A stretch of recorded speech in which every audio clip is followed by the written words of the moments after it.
Preface. Robert Greene opens with a claim most people would rather not hear. That power is a game and you are already playing it, whether you know it or not. His model is the royal court.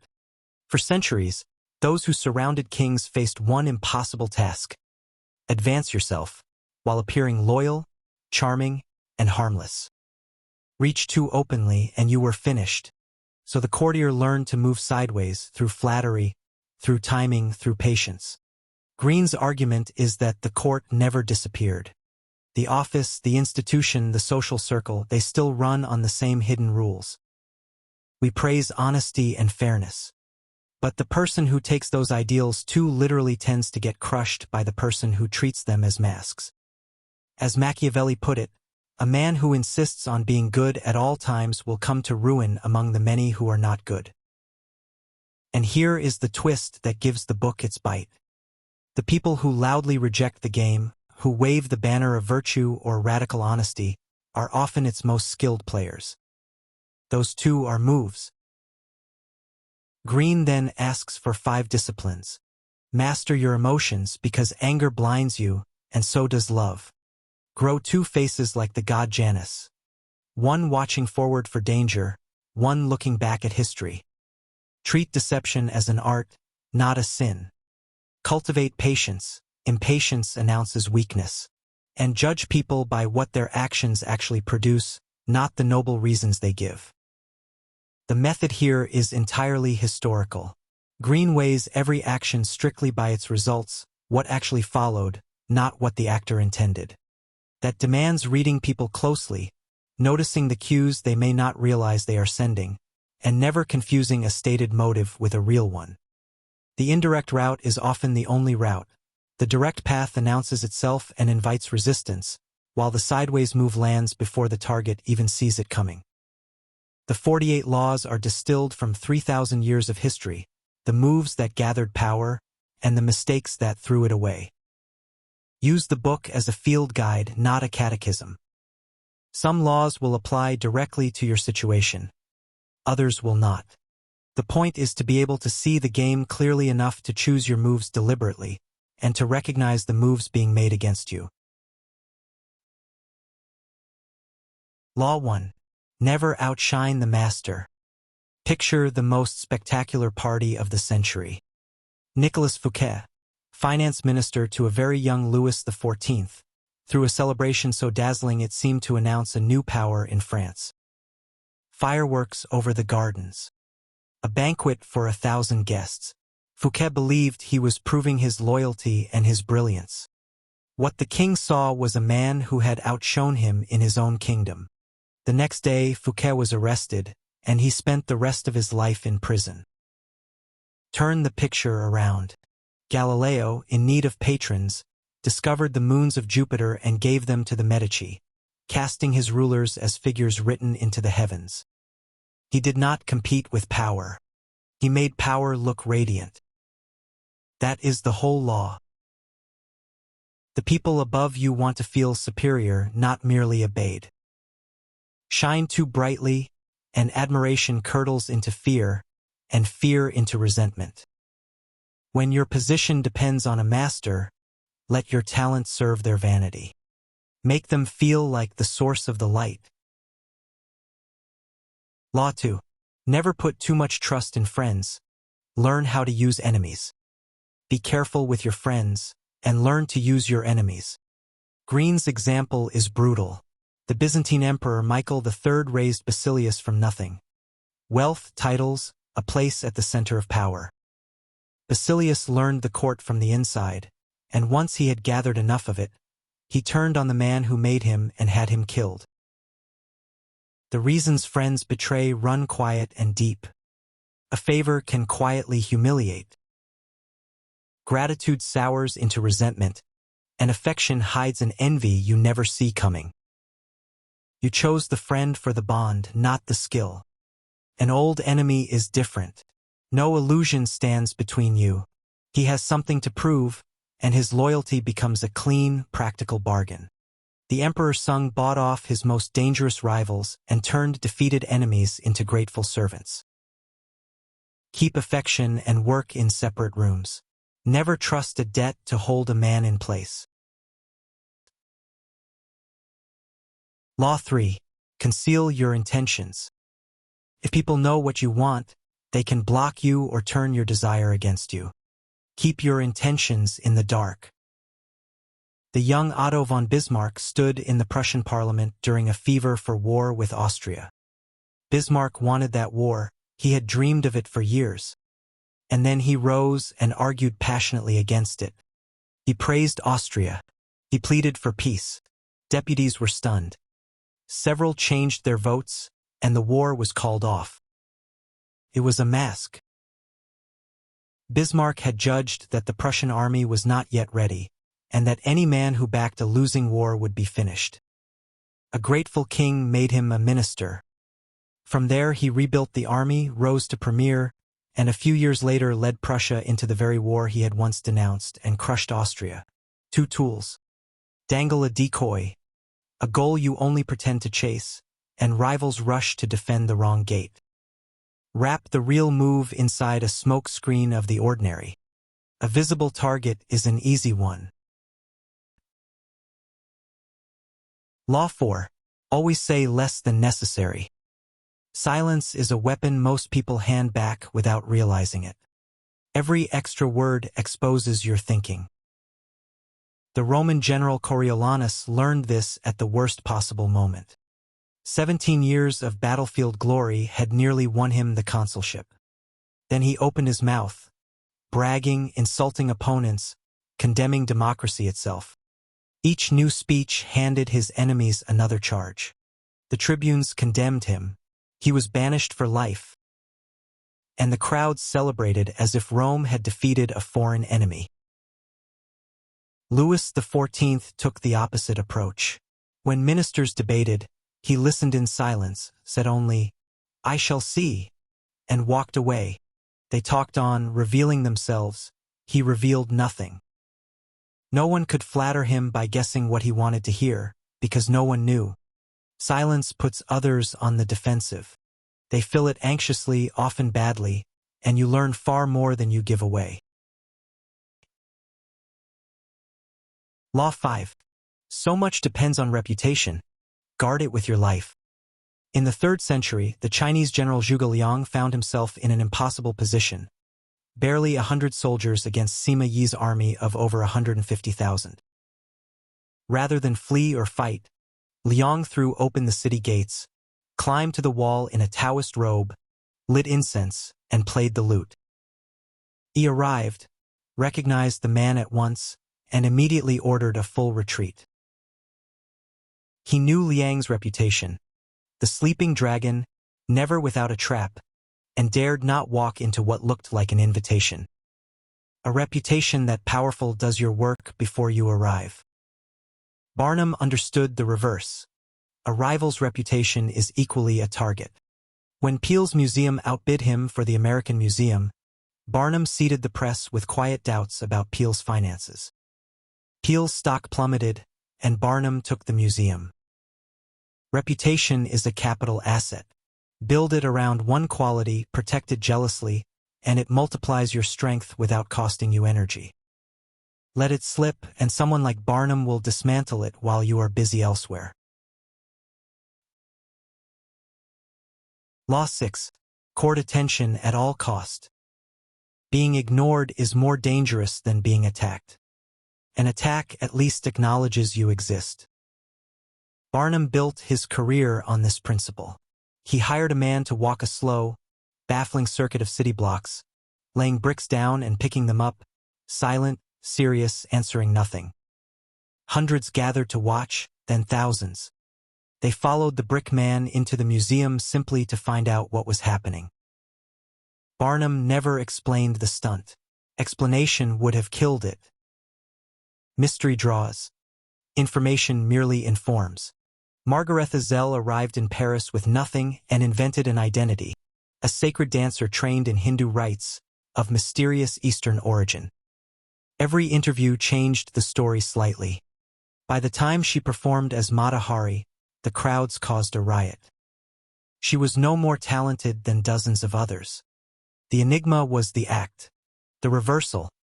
Never compete for attention against someone more powerful. When Lola Montez arrived late to a theater where Queen Victoria sat, the Queen looked away, and fashionable society followed. Law 7. Get others to do the work for you but always take the credit. Nikola Tesla and Thomas Edison are the great cautionary contrast of this law. Tesla was the superior scientist. He designed the alternating current system that still powers the world and laid the foundations Marconi used to claim the invention of radio. Edison was a brilliant exploiter of other people's genius. He hired the best minds, absorbed their work, and stayed in the newspapers. When Tesla brought him a complete redesign of the Edison dynamos after a year of 18-hour days, Edison pocketed it and offered a small raise. Tesla died poor and largely forgotten. Edison's name became synonymous with invention itself. Peter Paul Rubens, drowning in commissions late in his career, built a studio of specialists, one for robes, one for landscape, one for fine detail. He stepped in at the end, touched the final canvas, and signed it. Clients left in awe of his productivity. The lesson is not cynicism. It is leverage. The person who insists on doing everything alone exhausts himself and makes himself fragile. Find the talent, direct the work, and make sure your name is the one that lasts. Law 8. Make other people come to you, use bait if necessary. The person who chases is never fully in control. Every move is a reaction, and reactions burn energy while the other side conserves it. Talleyrand demonstrated this at the Congress of Vienna in 1814. Most statesmen were content with Napoleon's exile to Elba. Talleyrand was not. Rather than argue and make himself look desperate, he bided his time and set a trap. Working with the foreign ministers of England and Austria, he arranged for visitors to whisper promises of glory in Napoleon's ear. The English ships surrounding Elba looked the other way. Napoleon walked right out, marched on Paris, reclaimed the throne, then led an exhausted France into a war that lasted 100 days. At Waterloo he was finished. Talleyrand never confronted Napoleon directly. He laid bait, stood back, and let ambition do the rest. The next law asks a sharper question. Once you have won, how do you close the argument without reopening it? Law 9. Win through your actions, never through argument. Imagine you are right. You have the logic, the data, the expertise. You lay it all out, and the other person resents you for it. That resentment outlasts any opinion you changed. In 1502, Michelangelo was finishing his David from a block of marble others had mutilated and abandoned. His patron, the Mayor Soderini, climbed the scaffolding and announced that the nose was too big. Michelangelo said nothing. He picked up his chisel, palmed a handful of marble dust, and tapped lightly while letting the dust fall, grain by grain as though shaving stone. He changed nothing. When he stepped aside and invited the mayor to look again, Soderini replied, "You've made it come alive." The patron believed he had improved a masterpiece. No argument, no offense, no future commission endangered. Your point is proven and no one is left smarting. The reversal is narrow. When caught in a lie, loud argument can serve as cover, a technique Count Lustig used to walk away clean more than once. But as a default, argument costs more than it wins. Demonstrate. The work speaks. The explanation only muddles it. Law 10. Infection. Avoid the unhappy and unlucky. Some dangers arrive through proximity. A steady transfer of mood, pattern, and ruin that you absorb before you notice it. Lola Montez understood this from the inside. Born in Ireland in 1818, she arrived in Munich in 1846 and seduced King Ludwig of Bavaria. Ludwig, a careful monarch, was bewitched within weeks. She became a countess, a policy advisor, an untouchable. Ministers who criticized her were fired. By 1848, unrest forced Ludwig to abdicate. He was toppled not by a rival but by proximity. Every man who came close to Lola, Dugerrier healed, Hull suffered ruin or early death.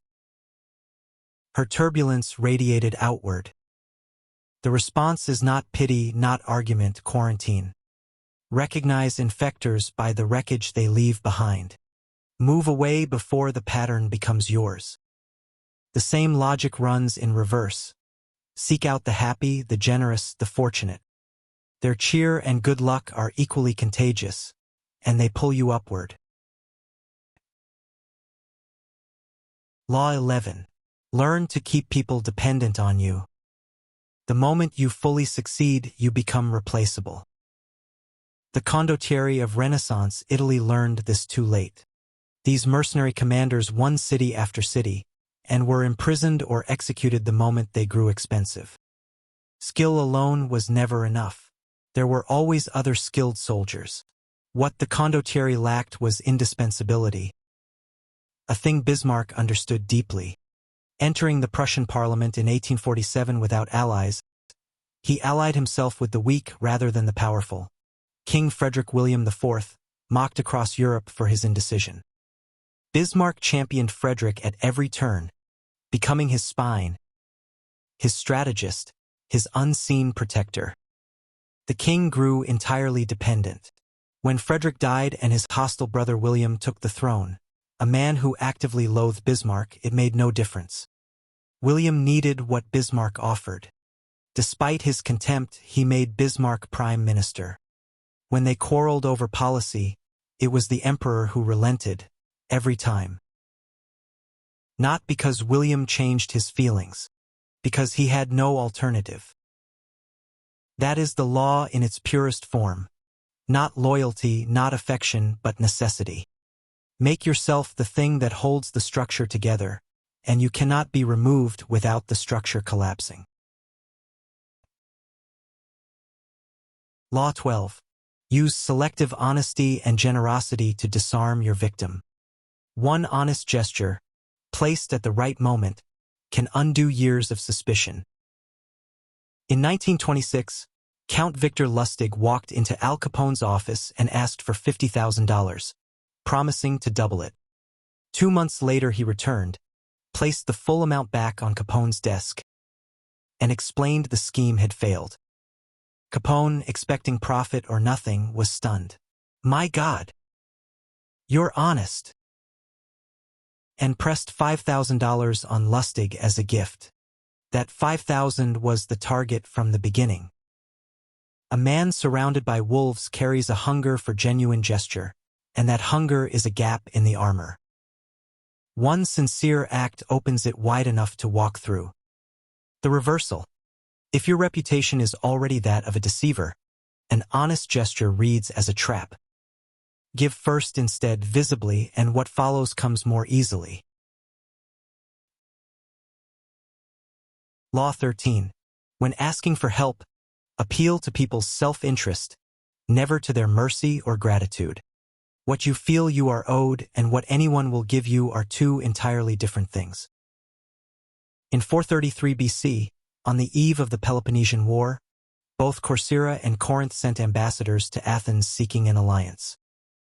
Corinth's ambassador invoked gratitude, Hellenic law, and the obligations of friendship. Corcyra's ambassador conceded that the island had sided with Athens's enemies, then pivoted. Corcyra held the second-largest navy in Greece, and an alliance would check Sparta. Athens voted overwhelmingly for Corcyra. The Corinthian had reminded the Athenians of a debt they did not want to feel. The Corcyran had shown them something they could gain. Debt produces resentment. Gain produces action. This principle worked at a civilizational scale when Genghis Khan threatened to level China. An advisor named Yelu Chukai turned him aside not by pleading, not by invoking law or tradition, but by speaking to Khan's greed directly, in the one language Khan reliably spoke. The interest in resources that a living China would produce was more compelling than the pleasure of reducing it to rubble.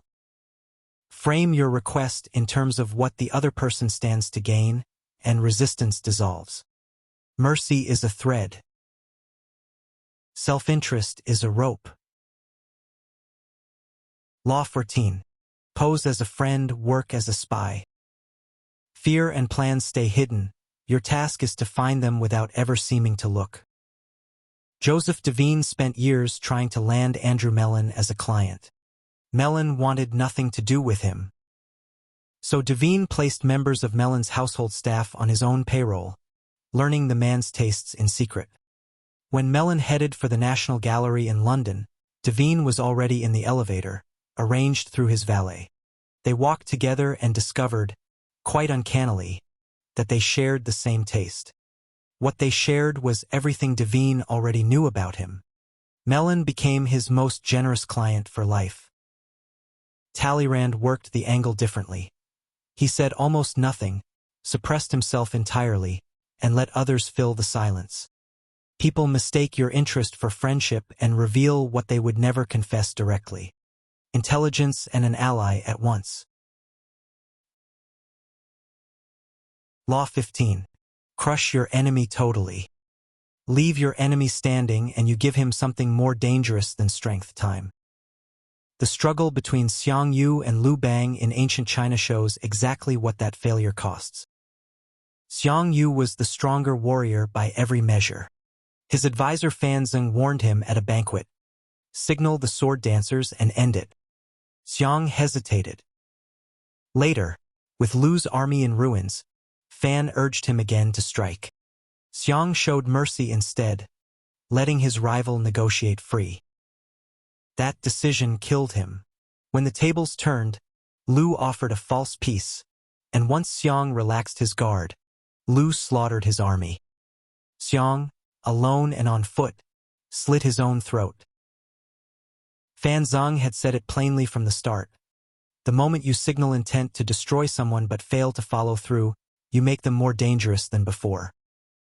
They know what you are capable of. They know what awaits them if they lose. Every half-victory creates a motivated enemy with time and reason to recover. If you must enter a serious contest, the logic is unsparing, leave nothing to build from. Mercy looks like virtue. In a real conflict, it functions as a slow poison that works only on the one who administers it. Law 16. Use absence to increase respect and honor. Too much of anything loses its value, including you. Deoses of the Medes built a reputation as the only fair judge in a lawless land. He became the sole arbiter of disputes across every village. Then, at the height of that power, he retired. He simply stopped hearing cases. Crime spread. The Medes convened, and the answer was obvious. They wanted Deoses back as king. He accepted on conditions. A palace was built. No ordinary person could gain access. Communication passed only through messengers. His scarcity turned respect into something approaching worship. A presence that is always available becomes a habit, and habits are not valued. Once your reputation is established, withdrawal lets the imagination of others do the work, and imagination always enlarges. The warning is real. Absence only amplifies what already exists. Leave before your name means anything, and you will simply vanish. Law 17. Keep others in suspended terror. Cultivate an air of unpredictability. Once someone can read your patterns, they plan around you. Bobby Fischer understood this when he faced Boris Spassky in Reykjavik for the World Chess Championship. Spassky built attacks around opponents' habits. Fischer arrived late, forfeited a game, played moves that baffled the room. Spassky found himself with nothing to map. He started losing. He started seeing traps that were not there. He accused the Fischer team of using chemicals to alter his thinking. The chairs were dismantled. Investigators found 2 dead flies in a lighting fixture. Spassky resigned. Fischer had not won through superior chess alone. He had made himself unreadable. When people cannot trace your behavior, They fill the gap with anxiety and waste their energy on explanations that go nowhere. You stay still. They unravel. Law 18. Do not build fortresses to protect yourself. Isolation is dangerous. When fear rises, the instinct is to pull back. That instinct is nearly always a mistake. Qin Shi Huang unified 6 warring kingdoms and became the most powerful man on earth. Then he retreated. His palace had secret underground passages. Anyone who accidentally saw him was executed. He died alone on a provincial road. His ministers trailed carts of salted fish behind the imperial carriage to mask the smell of the corpse while they quietly arranged a succession that suited themselves. He had built every fortress imaginable, and still died surrounded by conspirators.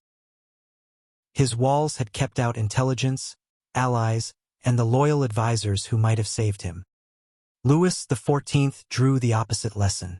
Versailles was not a retreat, it was a net. He moved the entire nobility inside, ranked them by proximity to the royal bedroom, and organized their days around court ritual. Everyone competed for access. No one had the distance needed to plot. Louis could read every faction at a glance. The law runs in one direction. Isolation cuts you off from the information on which power feeds. The fortress that feels safest tends to be the one that kills you. Law 19. Know who you're dealing with. Do not offend the wrong person. Not every person absorbs a slight and moves on. Some carry it for years and some carry armies. Muhammad, the Shah of Khwarezm, dismissed Genghis Khan as a trading upstart. When Khan sent a caravan, the local governor seized it and killed its leaders. Khan asked that the governor be punished. The Shah beheaded one ambassador and sent the others back with shaved heads. A mortal insult in Mongol custom. Khan attacked.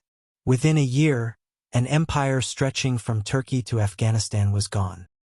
Muhammad fled and died on a Caspian island. He was wrong. Greene maps 5 dangerous types. The proud man whose vanity drives overwhelming retaliation. The insecure man who nurses a grudge in silence.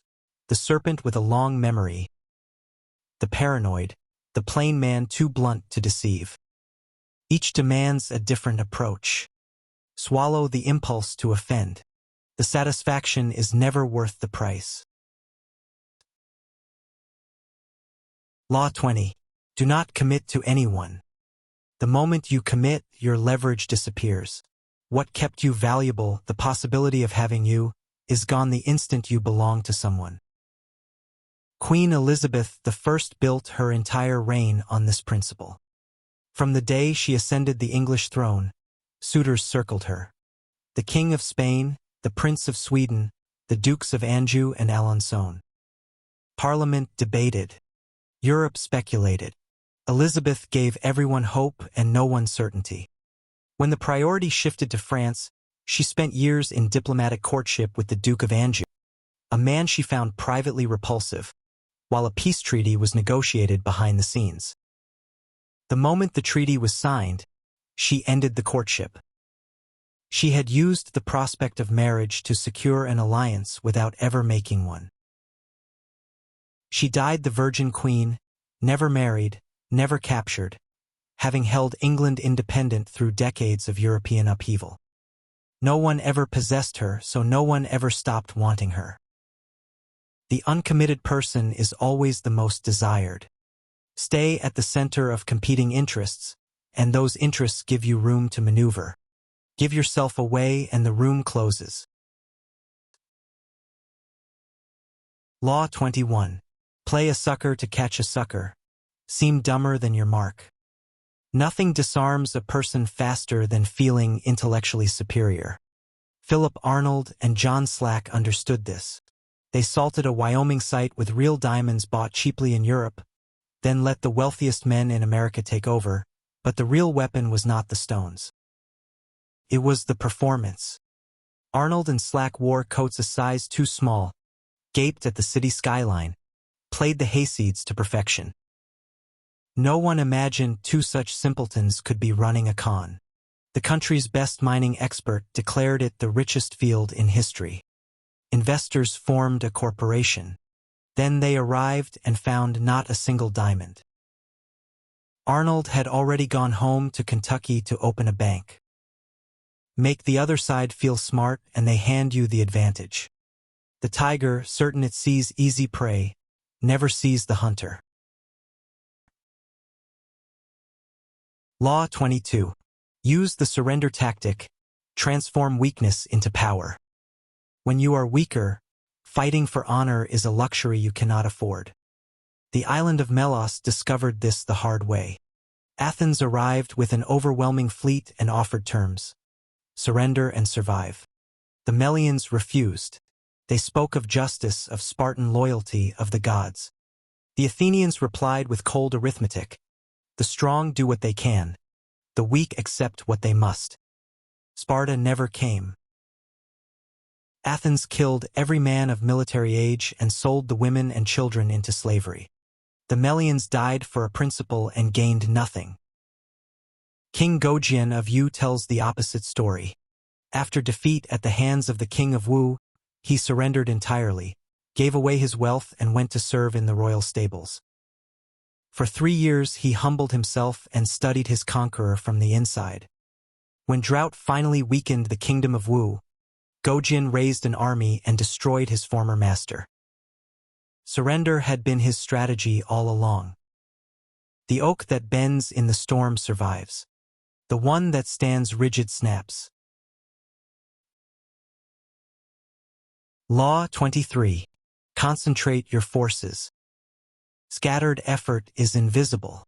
The kingdom of Wu learned this when its king, flushed with victories in the north, ignored the king's chief minister, Wu Zishu, who warned that the southern state of Yu was watching.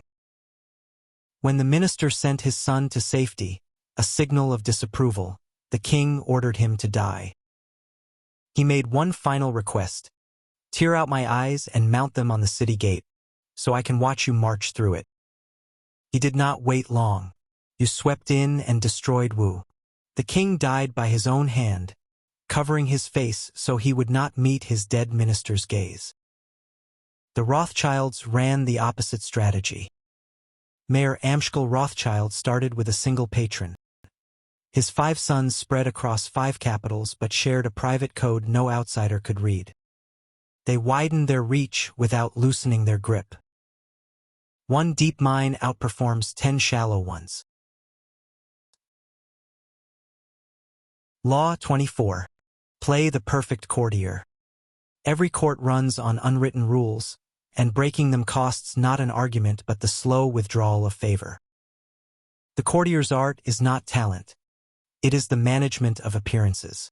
Callisthenes, the philosopher Aristotle sent on campaign with Alexander the Great, believed plain speaking was a virtue. He spoke his mind one too many times. Alexander had him put to death. Then there is Jules Mansett, the young architect at Versailles under Louis XIV. Mansett presented plans with a deliberate flaw, always in the gardens, never his specialty, and waited. The king would find it and propose the fix. Mansett would exclaim that he never would have seen it himself. The king felt like a genius. By 30, Mansett held the most prestigious royal commission in France, not for his talent alone, but because he understood what power needed to feel. Avoid ostentation. Never carry bad news. Make the master feel larger. Law 25. Recreate yourself. Society will assign you a role. Accept it, and that role becomes your ceiling. Julius Caesar refused his. As aedile in 65 BC, he staged gladiatorial games and wild beast hunts on a scale Rome had never seen, paying for many himself. He became inseparable from spectacle, from grandeur, from the feeling that wherever Caesar was, something larger was happening. At the Rubicon, facing the decision to march on Rome, he did not simply give an order. He pointed toward a soldier crossing the bridge, declared it a sign from the gods, and announced that the die was cast. It was theater. It worked. Aurora Dupin-Dudevant arrived in Paris wanting to be a writer. An editor told her, "Make babies, not literature." So she invented George Sand, cut her hair, wore long coats and heavy boots, smoked cigars, moved through artistic Paris as a man. The persona was not deception. It was a character she could inhabit and expand. Long after her novels faded, the character endured. The self you were given is a starting point, nothing more. The powerful make of it a costume, worn and discarded at will, while they build something larger underneath. Law 26. Keep your hands clean. The powerful never seem to make mistakes. When something goes wrong, a scapegoat absorbs the blame. When dirty work needs doing, a catspaw does it. The General Cao Cao, consolidating power over a collapsing Han dynasty, miscalculated his grain supply and left his army hungry. A mutiny was forming. He summoned his chief of commissariat and said, "I want to borrow your head to show the troops." The officer protested his innocence. "I know," said Cao Cao, "but if I do not put you to death, there will be a mutiny." The man was beheaded. The grumbling stopped. Borgia's approach was different. To pacify lawless Romagna, he appointed Ramiro de Orco, cruel, absolute, effective. When the people had grown to resent de Orco enough, Borgia had him executed in the piazza at Cesena. Headless body, head on a pike. The scene left people stunned. Borgia appeared not as the author of the violence, but as the man who had ended it. Law 27. Play on people's need to believe to create a cult-like following. People cannot endure emptiness. They want to believe in a cause, a cure, anything that promises transformation. The Dr. Franz Mesmer grasped this. In 1788 he arrived in Paris from Vienna, where the medical establishment had dismissed him. He rented a splendid apartment. Stained glass windows, mirrors on every wall, incense through the vents, harp music from another room.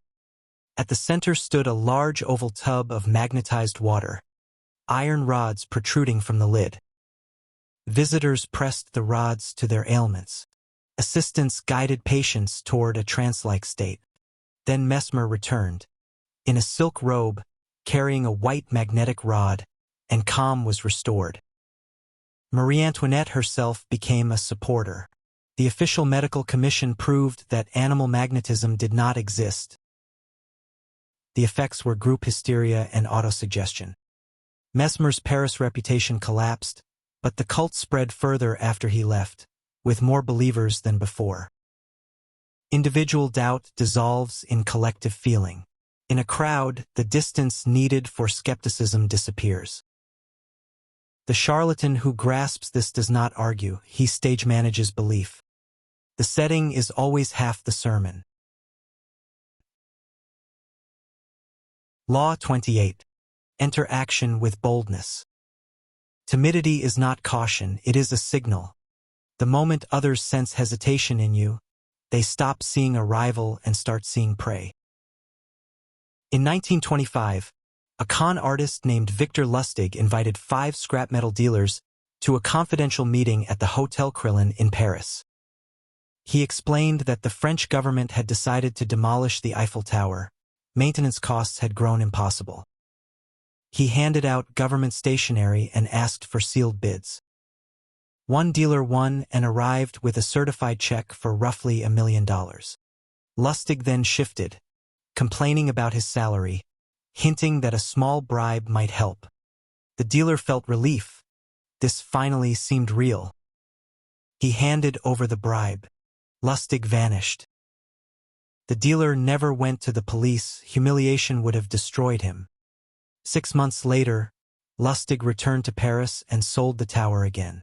The bolder the claim, the harder it is to doubt. Law 29.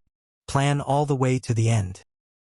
Most people plan until they can smell success, then stop, leaving the door wide open for someone else to walk through it. Vasco Núñez de Balboa crossed the jungle of Panama and became the first European to lay eyes on the Pacific Ocean. He claimed the sea for Spain. Local Indians pointed south toward the land of the Incas. An empire within reach. But he planned only to the discovery, not beyond it. His attempt to build ships on the Pacific coast failed. Timber rotted, men too weak. He returned to Darien. The governor, Pedrarias, invited him back, and the invitation was a trap. On the outskirts of the settlement, Francisco Pizarro, Balboa's own associate, arrested him and handed him to Pedrarias. A few days later, Balboa was beheaded. Years later, Pizarro reached Peru. The ending went to someone else. The ending is everything. Plan for the rivals already circling. For the moment, triumph tempts you to stop thinking. Law 30. Make your accomplishments seem effortless. When you show the seams of your effort, you break the spell. The Japanese tea master Sen no Rikyu understood this better than anyone. He became advisor to Emperor Hideyoshi, and his standard was merciless. Show the labor behind an effect, and the effect was ruined. Once Rikyu saw a beautiful antique gate at an acquaintance's house. He said importing a gate like that from a mountain temple must have cost a fortune, and left, certain the ceremony would be labored. He was right, and he left early. When Hideyoshi was due to visit and snow began to fall, Rikyu placed cushions on each stepping stone, rose before dawn and removed them, leaving round stones unmarked by snow, as if nature had arranged it. Hideyoshi marveled. No one asked how. The toil is yours to keep.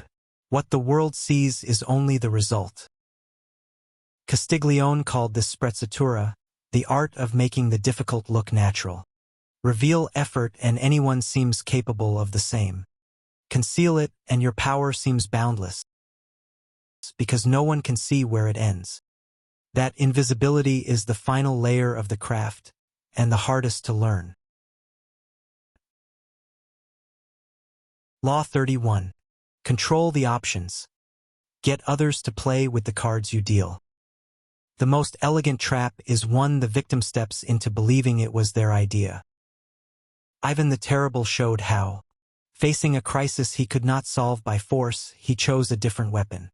One morning he loaded his treasures onto sleds and left Moscow without a word. For a month the city convulsed with panic. Then a letter arrived. The Tsar announced he was abdicating. He sent mobs into the streets. Princes and church leaders begged him to return. Ivan offered a choice. Grant him absolute power or find a new Tsar and face the chaos alone. Russian society chose the first option. He had arranged the options so that what he wanted was the only bearable path. People resist when they feel controlled. They submit willingly when they believe they chose. Give them options, just make sure every option leads to you. Law 32. Play to people's fantasies. Reality is often too harsh to face, and the person who offers an escape from it will never lack for followers. In the late 16th century, Venice was in decline. Sea routes had shifted to Spain and Portugal. Noble families went broke, and a gloom had settled over the city. Then word arrived of a mysterious man nearby, a man called Il Bragadino, who claimed he could manufacture gold through alchemy. He arrived with piercing dark eyes and a palace full of golden objects. He demonstrated his gift before the Venetian Senate, who voted to install him at the city's expense. Months passed. No gold appeared. Bragadino declared their impatience a betrayal and moved on to Munich, where the same cycle began again. His real name was Mamugna, a Cypriot con man who had studied human longing far more carefully than metallurgy. What he sold was not technique but fantasy. The dream that a city in decline could wake up wealthy overnight. People do not want sacrifice and effort. They want the miracle, the sudden reversal. Promise the moon, and they will fund your palace and ask no difficult questions. Law 33. Discover each man's thumbscrew. Behind every composed exterior is a gap in the wall. A need, a fear, a blind spot the person cannot control. Find it and you can move them. Cardinal Richelieu found the gap early. Expected to praise the young king before the estates of France. He turned instead to the Queen Mother and delivered flattery so extravagant it embarrassed the church. He had seen what the court missed. Marie de Medicis was hungry for admiration no one gave her. He gave her what she craved, and she made him Secretary of State. When the king swept her aside, Richelieu stayed, the link between mother and son. That loyalty earned him the rank of cardinal. Louis XIII needed a dominant hand to feel safe. Richelieu drew him into wars that made the king entirely dependent. 2 decades of power, built from 2 weaknesses. Look for what people lap up without thinking. That is where you place your thumb. Law 34. Be royal in your own fashion. Act like a king to be treated like one. How you carry yourself signals what you believe you deserve, and people take you at your word. In 1830, Louis Philippe came to the throne of France not by inheritance but by commission. From the start he put away the scepter and crown, walked the streets of Paris with a grey hat and umbrella, and mixed with bankers as though he were a bourgeois neighbor. The French found it amusing, then irritating, then contemptible. James Rothschild eventually berated Louis Philippe in public for being late to a train. When protests erupted in 1848, this king had no store of dignity to draw on. He fled to England overnight. Now consider the opposite. Christopher Columbus was the son of a cheese vendor with no credentials and no standing. Yet he demanded extraordinary titles from the Portuguese King João, who turned him down but treated the demands as legitimate. He was impressed by Columbus's sheer certainty of his own worth. Spain gave Columbus the ships. What he had projected was not rank but an unshakable belief in his own value. Set your own price high. People will rarely challenge a man who does not challenge himself. Law 35. Master the art of timing. Timing is not a talent. It is a discipline, reading the current and moving only when conditions are ready. Joseph Fouché began as a seminary teacher, watching patiently. When the revolution broke out, he abandoned his cassock and joined. That was where the future lay. He befriended Robespierre, rose quickly, then quietly assembled the coalition that brought him down. Over the decades that followed, he served every regime that passed through Paris.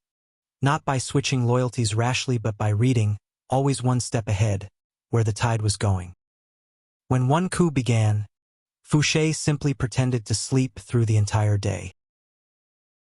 That silence was its own kind of genius. There are 3 clocks to master. Long time, which demands patience. Force time, when you control your opponent's pace. And end time, when you must strike fast. Miss one and the moment closes, often for good.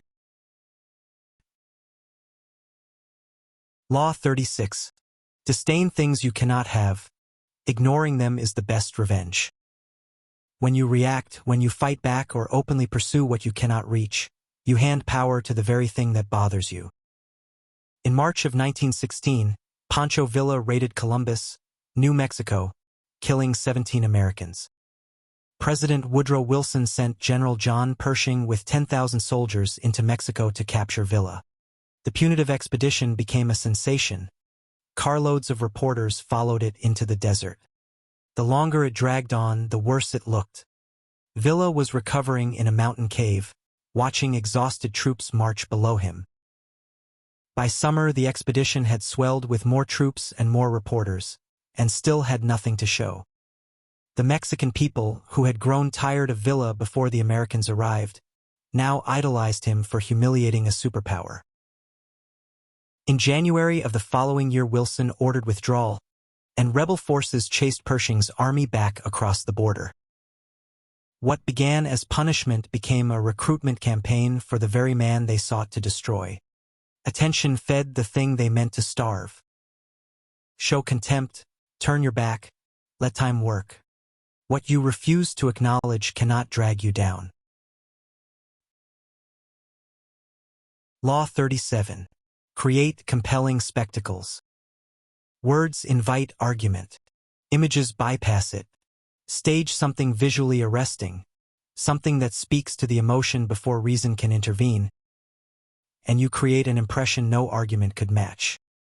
Diane de Poitiers became mistress of the future king Henri of France when she was 37 and he was 17, and she held him for over 2 decades. Her weapon was imagery, relentlessly constructed. She intertwined her initials with Henry's everywhere, on his royal robes, on monuments, on the facade of the Louvre. She wore only black and white always. Her castle became a Doric temple to the goddess Diana. Crescent moons, sculptures of the hunt. Henri could not look at her without seeing something mythic. She remained his only love until his death. Not because she was the most beautiful, because she had made herself into a symbol, and symbols do not age. Choose one resonant image and build everything around it. Law 38. Think as you like but behave like others. Most people hold their beliefs through feeling, not reason. Deviate visibly and they will find a way to punish you. The Spartan general Pausanias learned this after defeating Persia. He began dressing in Persian robes, holding Eastern banquets, keeping Egyptian bodyguards. His Greek soldiers grew hostile. Rumors spread that he meant to become a Greek Xerxes. He was recalled, tried, and starved to death in a temple. He had flaunted his difference, and it destroyed him. Campanella took the opposite path. After years in the Italian Inquisition, he wrote a book promoting Spanish imperial ambitions, the exact reverse of his private convictions, to prove his conversion. He was released. His next book supposedly attacked freethinkers, but the heretic's arguments pulsed with hidden passion and the Catholic counterarguments were dull. He had hidden his real ideas inside the very act of denying them and survived. Conform on the surface. Preserve what matters underneath. Law 39. Stir up waters to catch fish. The moment you lose your temper, you hand your opponent the advantage. He stays cold while you burn. Napoleon discovered this after learning that Talleyrand and Fouché had conspired against him. He summoned the court and launched into a tirade. Talleyrand leaned against the mantelpiece, bored, completely unfazed. The calmer Talleyrand appeared, the more unhinged Napoleon became, until the emperor screamed in his face and called him filth in a silk stocking. Talleyrand said nothing. When the storm passed, he crossed the room with his characteristic limp and murmured to the assembled ministers, "What a pity that so great a man should have such bad manners." The scene spread through Europe within days. For the first time, people had seen the conqueror of a continent lose control in public. Talleyrand later called it the beginning of the end, and he was right. You can use this deliberately. Play on a rival's vanity, let his anger expose him, and stay still while he burns the furniture. But guard your own composure above all else. Nothing is more powerful than the person who keeps his head while everyone around him loses theirs. Law 40. Despise the free lunch. What is offered for free is almost never free. The psychological cost, obligation, hidden strings, usually exceeds the price of simply paying. The powerful pay generously because money in circulation is money that works. Pietro Aretino arrived in Venice with modest savings and threw open his house to rich and poor alike, tipped gondoliers royally, gave freely to beggars in the streets. Within a few years he was a celebrity. His savings were depleted, but dukes and popes began competing for his favor, showering him with gifts. Aretino had grasped it. Money must circulate to generate influence. Lock it away and it stagnates. Spend it and it multiplies, not in the ledger but in the network of people who feel bound to you. The man who counts every coin signals one thing, that he cannot afford to give. Nothing drives power away faster than the smell of scarcity. Law 41. Avoid stepping into a great man's shoes. The son of a legend starts at a disadvantage the legend never faced. The father built from necessity. The son inherits the finished structure, and with it the weight of comparison and an impossible standard. He cannot simply be good. He must be twice as good, and the comparison is never in his favor. Louis XV inherited a great kingdom and did nothing with it. Gambled, hunted, let mistresses govern in his place. He died leaving his motto, "After me the flood." France had a revolution and a guillotine within 2 decades. Alexander the Great saw this trap and refused it entirely. Consumed by the need to obliterate his father Philip's shadow, he cut the Gordian knot rather than untie it, and marched beyond the edges of the known world. He created his own geography, his own legend, built on nothing borrowed from Philip. Treat an inheritance as raw material, not as a model. Find the vacuum, the space no predecessor has claimed, and fill it so completely that no shadow reaches you there. Law 42. Strike the shepherd and the sheep will scatter. Trouble in a group almost always traces back to one person, the stirrer whose resentment infects everyone around him. Do not fight the symptoms. Find the source and remove it. Pope Boniface VIII needed to take Florence. The city had a champion. The poet Dante Alighieri, elected prior, and the one voice capable of rallying the whites against the Pope's plans. Boniface did not storm the gates. He lured Dante away, threatening Florence with a French army on one side while extending an olive branch on the other, until the Florentines sent Dante to Rome to negotiate. While Dante waited in Rome, the whites collapsed without their voice. Charles de Valois entered unopposed, the blacks took power, and Dante was condemned to exile for life. One resolute person holds an entire group together. Remove that person and the rest scatter on their own. Do not fight the whole flock. Aim at the shepherd. Law 43. Work on the hearts and minds of others. Coercion produces resistance. Force the door and you find more doors behind it. The only lasting entry into a person's will is through persuasion, patient, shaped to who they actually are. Marie Antoinette never learned this. Flattered into believing that affection was owed to her, she withdrew into her private world and never toured the provinces, never read a minister's report, never received a delegation. When revolution came, she assumed it would pass. She went to the guillotine without a single voice in her defense. Not a courtier, not a monarch, not her own family in Austria. Zhuge Liang, chief minister of Shu, chose the opposite path. Capturing the barbarian King Menghua, he did not execute him. He fed the prisoners and released them. He captured and released Menghua again and again. After the 7th capture, Menghua prostrated himself and pledged loyalty for 3 generations. Liang had converted an enemy into a pillar, using nothing but patience and the logic of obligation. Force closes people. The right appeal to fear, to pride, to love opens them permanently. Law 44. Disarm and infuriate with the mirror effect. A mirror is the perfect weapon. It reveals nothing of your own design, only the reflection of your target. Joseph Fouché, Napoleon's Minister of Police, survived every upheaval in France by mirroring whoever held power. After Napoleon returned from Elba, spies reported Fouché was secretly dealing with Austria. Napoleon had agents dispatched, couriers intercepted. They found nothing. The following morning, Fouché calmly visited Napoleon, mentioned the Austrian letter as an afterthought, and placed it on his desk.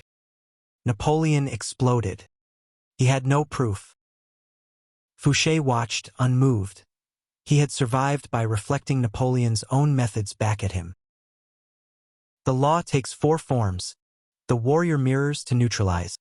The Narcissus effect seduces by reflecting desire. The teacher's mirror returns behavior in kind. And the deceiver's mirror makes the copy indistinguishable from reality. Give the enemy nothing to fight. Only their own reflection stares back. Law 45.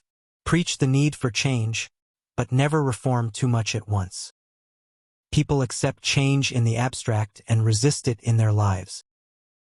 Thomas Cromwell, Henry VIII's chief minister, forgot this. He broke the English church from Rome, dissolved the monasteries, stripped their wealth for the crown, at terrifying speed. Stained glass windows were smashed, ancient rituals banned. The poor who had depended on those monasteries flooded the streets. Revolts erupted in the north. Henry suppressed them, then reversed course, restoring sacraments Cromwell had outlawed. Sensing his fall, Cromwell made one last gamble. He arranged for Henry to marry Anne of Cleves, a Protestant princess whose portrait flattered her far more than she deserved. His fury was absolute. Cromwell was arrested and beheaded in the summer of 1540.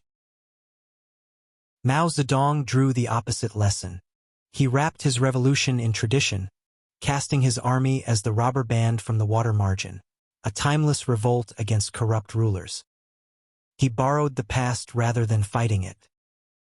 That is the sleight of hand every successful reformer masters. Law 46. Never appear too perfect. Envy is quiet, patient, and corrosive, and by the time you sense it, it is usually too late. Joe Orton and Kenneth Halliwell had once struggled together, sharing failure. Then Orton's plays succeeded. By 1966 he was celebrated.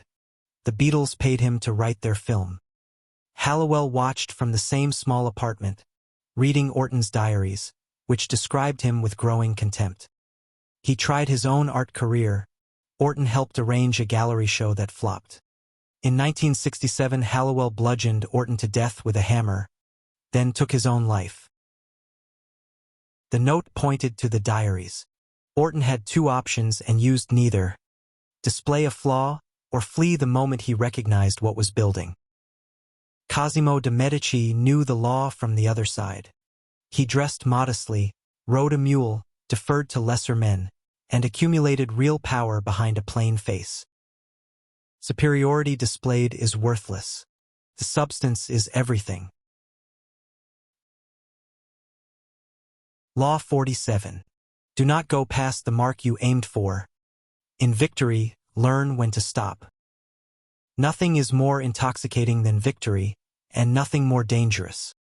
Cyrus the Great had crushed Croesus of Lydia, taken Babylon, earned the title King of the World, and turned east toward the Massagetai, led by Queen Tomarus. Victory had become a habit. Tomarus warned him, "Leave her people alone." He refused. He tricked part of her army into a banquet and seized her son. She warned him again. He refused again. Her son killed himself rather than endure captivity. Tomarus destroyed the Persian army, found Cyrus's body, cut off his head, and shoved it into a wineskin of blood. One act of arrogance undid everything he had built. Madame de Pompadour understood the opposite. As Louis XV's mistress for 20 years, she survived by never pressing her advantage. When her health declined, she arranged younger lovers for the king and stopped competing for his attention entirely. She stopped when she had won. Push past it, and you hand your enemies exactly the ground they need. Law 48. Assume formlessness. Every form is a target. Take a fixed position, a fixed method, a fixed identity, and you give your enemy something to aim at. The Spartans proved this. Their rigid military culture was the most feared in the world. They defeated Athens after a brutal campaign. Then Athenian money poured in, and the Spartans had no resistance, trained for battle and nothing else. Governors grew corrupt. The system could not adapt. Within a generation, Sparta lost to Thebes and never recovered. Athens, which had lost the war, endured. Mao Zedong made formlessness the core of his campaign in Manchuria. His forces dispersed like mercury, seizing towns, abandoning them, vanishing before they could be pinned. The nationalists had superior firepower but no target. Slowly they were encircled and broken. These 48 laws close here, not with a final rule but a disposition. Stay fluid. Stay adaptive. Refuse to become a shape. The game never ends, and the ones who survive it longest are those who never stop moving.